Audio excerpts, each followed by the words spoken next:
Hi, our team is formed by Mariana, Cassandra, Daniela, Sofia, and Axel, and we are going to talk about the Avant Garde. Hope you enjoyed the video.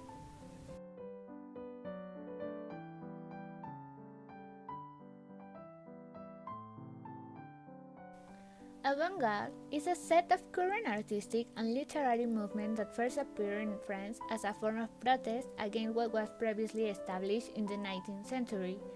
The name comes from the French concept avant garde, a term of military and political origin that reflects the spirit of struggle, combat, and confrontation. It represents a push from the limits of the status quo, looking for the renewal of art and the question of its social function, deploying resources that break the most accepted traditional system of artistic representation, especially in the cultural, artistic, literary, and architectural aspects. The renovating movements took place in Europe in the first decades of the 20th century, from where they spread to the rest of the continents, mainly to America, where they faced modernism. Avant-garde was born as a form of opposition to Romanticism and liberal realism, seeking for the renewed and innovative forms of expression for the time. This era was defined mainly by two characteristics. The first one was the fight against traditions in order to have an individual freedom of expression and innovation, as the artist did not feel satisfied with established trends. And the second one was the freedom of expression that was manifest in the structure of work, taking taboo subjects and deconstructing the parameters and creative rules previously established. In poetry, metrics are broken. In architecture, symmetry is discarded to give a chance to asymmetry, and in painting, the abstract art was conceived. Aggression and violence are represented and geometric design serve. As mentioned before, avant-garde is a set of artistic movements close to each other that were meant to defy reality.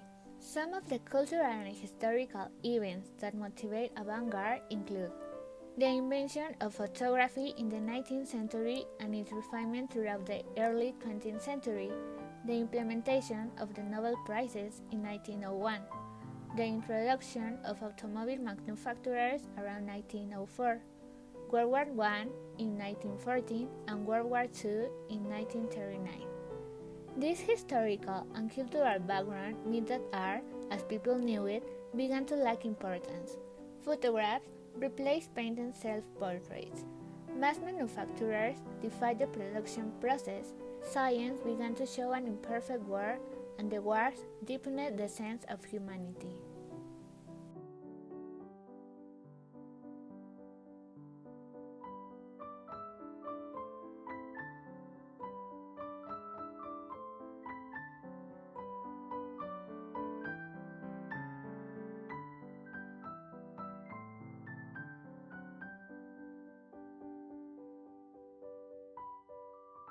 There are several artistic movements that make up avant-garde. As shown in the timeline, there are about 15 currents. Still, the main movements are able to explain the philosophy of the avant-garde era. That was about modernist movements and remarked by Peter Berg's theory about that era itself. This theory consists of institution art, referred to as a more complex term than a musical institution or artistic intuition. It was about social emancipation of art and artistic autonomy. In this context, the avant-garde work will be viewed from the fragmentary elements of life, resulting in a non-organic work.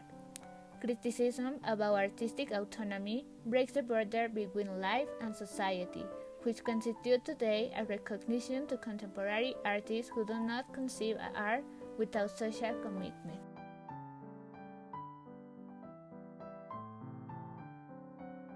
Impressionism, from 1865 to 1885, is thought to be the start of avant-garde. It was developed mainly by Claude Monet and other Parisian artists from the early 1860s. Impressionist artists preferred painting outdoors instead of painting inside a studio. They realized that painting outside gave them a better consciousness of light, color, and shifting patterns of nature. The distinctive artists of this movement include Auguste Renoir, Edgar Degas, and Paul Cézanne. The ideology consisted of the aim to be painters of the real and to extend the possible subjects for paintings, Without perfect symmetry and ideal forms, their art was not necessarily realistic but captured the ambient features of the moment. Science was beginning to recognize this. The visual perception was totally different from the brain's understanding. Also, they rejected the imposed artistic events by the French government, creating their own instead, receiving hostility from the public eye. Dada, from 1916 to 1922, was born in Switzerland throughout World War I as a result of reactions of horror and impudence against it. Its principal characteristic is that it was not precisely aesthetically pleasant. They used everyday objects as a form of questioning bourgeois sensibilities and the creativity role in artistic expression, which were later called the ready-mades. This movement, motion cubism and fluxus, leading artists are Marcel Duchamp, Francis Picabia, and Kurt Schwitters.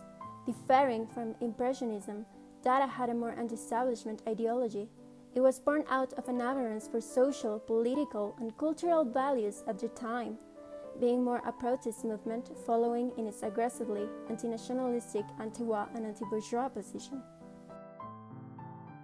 Surrealism, from 1917 to 1950, is considered as one of the most influential art movements in history, as it was intended to transform human experience by exploring the subconscious mind. This movement gave artists like René Magritte, Salvador Dalí, and Man Ray total creativity freedom because art principles and rules are no longer applied here. The ideology consisted of the opposition to middle-class complacency. Parisian surrealists used art as an amnesty to address the concern they had about the world's uncertainties, employed fantasy and dream pretense, exposing eccentric and symbolic artworks reflecting their inner minds and uncovering anxieties during them analytically. Cubism, from 1908 to 1914, is one of the most known avant garde movements. It was a revolutionary approach to reality, where artists usually brought together objects or figures, ending in a piece appearing fragmented. This movement was inspired by Paul Cézanne's work. There are two types of cubism. Analytical cubism. Art looks more sober, with interweaving of lines and planes in dark colors like gray, black, and ochre. Synthetic cubism, distinguished by effortless shapes and brighter colors. It also comprehended collages of real elements like newspapers. The most renowned Cubist artists are Georges Braque and Pablo Picasso. Its ideology was renovating, since artists attempted to revitalize the tired traditions of Western art. The Cubists challenged conventional forms of representation such as perspective, which have been the rule since the Italian Renaissance. They rejected the idea of art copying nature and emphasized the two-dimension canvas. Fluxus, from 1960 to 1978, was an interdisciplinary movement involving artists, composers, designers, and poets. Founded in 1960 by George Massenas, this movement included noise music, poetry readings, time-based performances, and more. The main goal of Fluxus was to promote a revolutionary flood and tied in art, promoting living art and anti-art. Many avant-garde artists took place in Fluxus, like Joseph Beuys, Yoko Ono, Emmett Williams, and others.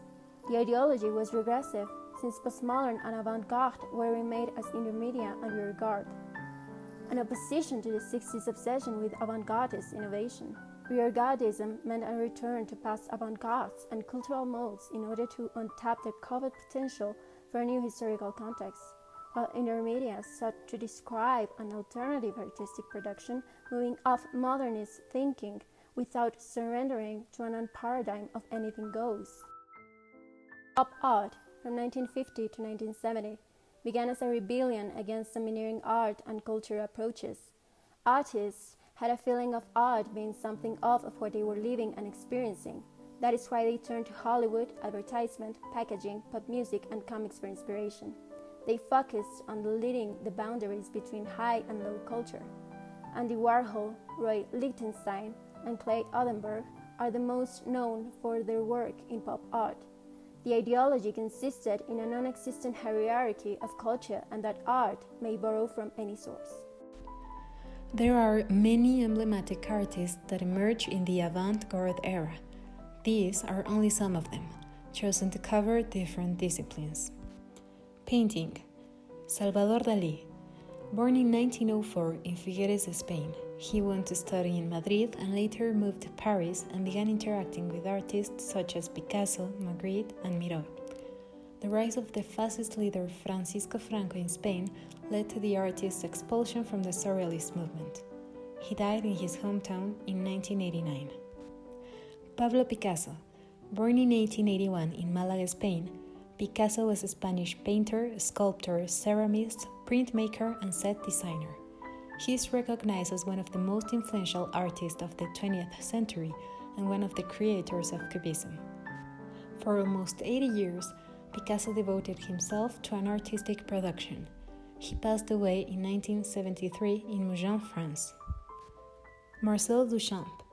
Born in 1887 in Blainville-Carvon, France, an Impressionist at 16, a Fauviste at 19, and a Cubist at 24, in the end, this iconoclast found freedom in Dada, where he laughed at everything and everyone, including himself. In 1914, Duchamp created the ready-mades, everyday objects separated from their usual surroundings and presented by the artist as works of art. He passed away in 1968 in France. Architecture. Will Alsop. Will Alsop is a prominent architect and artist born in 1947 in Northampton, England. His work spans all sectors of architecture, including urban design and planning. His study practice also incorporates painting and product design. Alsop's iconic designs such as the Glenwood Power Plant in New York have established him as a visionary in the field of architecture. Philosophy. Jean-Paul Sartre. Born in 1905 in Paris, France, Sartre was a writer and philosopher who was part of the Avant Garde, specifically the existentialist current. He is well known for his philosophical contributions, but also for his narrative creations, where he disseminates the principles of existentialism. He passed away in 1980 in Paris, France. Poetry. André Breton. Born in 1896 in France, André Breton was a writer, poet, essayist, theorist, and father of Surrealism. He wrote the Surrealist Manifesto, a text that was intended to be a guide for creators to join the movement and leave consciousness and reason aside. He founded New Surrealist magazines and showed his opposition to the prevailing realism in literature, especially to Albert Camus. He passed away in 1966 in Paris, France. Narrative. Virginia Woolf. Born in 1882 in London, Virginia Woolf is one of the most acclaimed writers of the European avant garde. She was a great expert in conducting interior monologues that allowed us to fully understand the psyche of her characters and give them an incomparable human and real air. She was also a pioneer in the reflection of the condition of women, feminine identity, and women's relationship with art and literature. She passed away in 1941. Music. Igor Stravinsky. Igor Stravinsky was born in 1882 in Russia. He was a keen reader of avant-garde scores from France and Germany. His approach to musical composition was one of constant renewal, the rhythm being the most striking ingredient.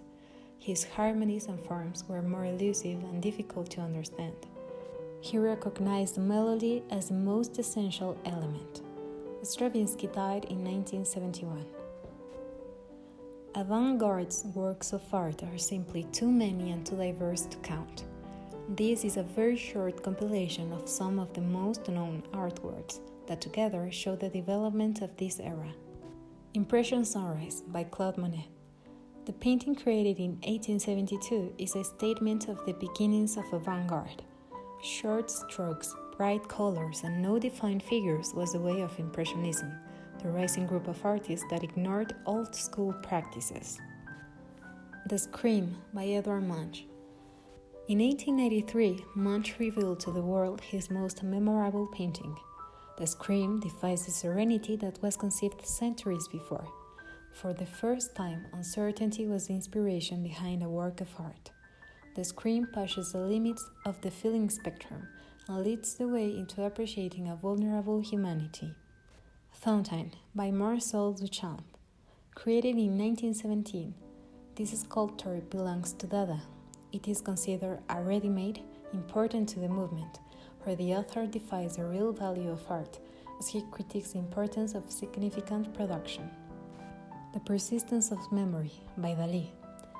Finished in 1931, this piece shows possibilities, where no physical boundaries are seen in it. Common objects escape from reality and demonstrate a new world that belongs to our imaginations. Guernica by Picasso. This painting became a historical representation of the bombing of Basque Village. Since the finishing of the painting, it has received lots of critiques, as the assumption of war as an abstraction redefined the way of understanding men and their actions. For sure, it was a very interesting time, full of several great artists and incredible masterpieces. We hope you like it and have learned something about this. Thanks for watching.